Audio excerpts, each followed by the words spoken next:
Araka izany ny totosaina ny tolakandro teo ny fitopitsarana nanaovana ny fianianana ireo mpikambana vaovao mandrafitra ny HCC mazava ho azy fa afaka indray avy hatrany ny asa mifanandrify amin'izay toeran'izy ireo izay ireto mpikambana miisa 3 ireto.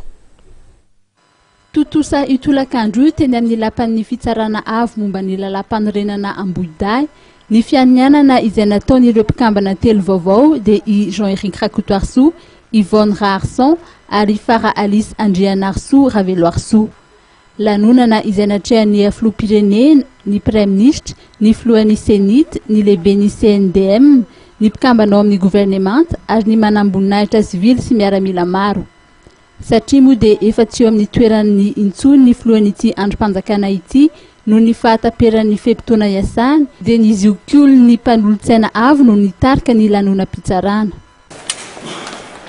Mianina va ianareo fa anatanteraka atsaka tsy andamana ary amin'ny fahamendrehany ny andraikitra atolotra anareo ao amin'ny fitsarana avo momba ny lalam-panorenana.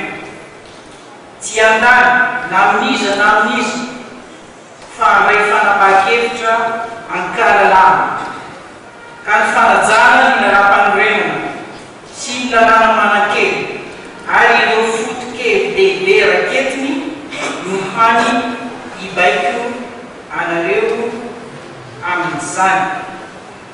Mianina koa va ianareo fa hitano mandrakariva ny tsy ambaratelo ny diniky ny fitsarana. Raha ny voafaritry ny lalàna dia miisa 5 ny mpikambany fitsarana avo momba ny lalam-panorenana ary 7 taona ny fe-potoana iasan'izy ireo.